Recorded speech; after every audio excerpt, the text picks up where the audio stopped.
নমস্কার, সবাই কেমন আছেন? আজকে আমি আপনাদেরকে দেখাবো। আমি আসছি আমাদের এটা হচ্ছে গ্রামীণ ভাষায় আর কি মাঠ আর কি জমি, সেই জমিতে আসছি। তো আমি দেখাবো আপনাদেরকে।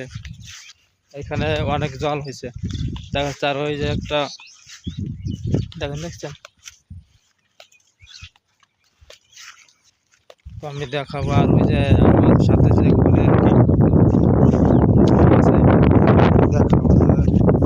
আমার পরিবেশটা দেখেন, আজকের মেঘলা মেঘলা ভাব, অনেক বাতাস। তো আমি চেষ্টা করবো সামনে যাওয়ার। আর আজকে আর কি বলবো বলেন, তো আমি চেষ্টা করবো কিন্তু শেয়ার করার জন্য। বর্তমানে তো এআই যুগ চলে আসছে, আপনারা তো জানেনই।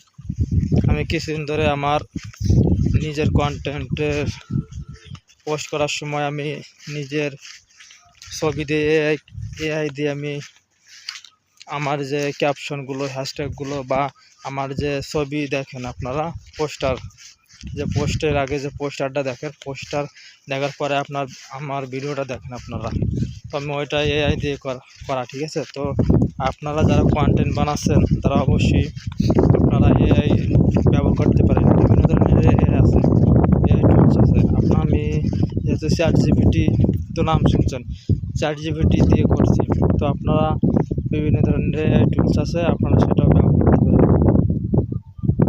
ঠিক আছে। তো এই দেখেন, সামনে তো যাওয়া যাচ্ছে না, আমি সামনে যাব না এখন। তো আবার ফিরতেছি আপনাদের যে হারে আমি যে ChatGPT ব্যবহার করছি, আমি যেটা ব্যবহার করি ChatGPT, আমি সর্বোচ্চ তিনটা ইমেজ ক্রিয়েট করতে পারি আর কি।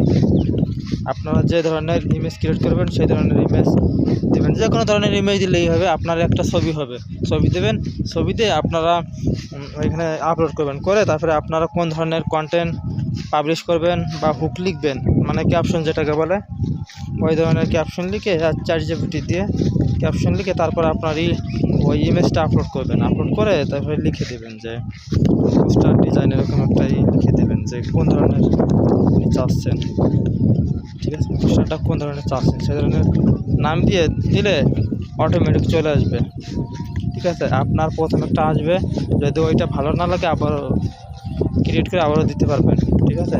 তো এই ভিডিওটা কেমন লাগলো অবশ্যই কমেন্ট করে জানাবেন, আর আপনারাও কমেন্ট করেন।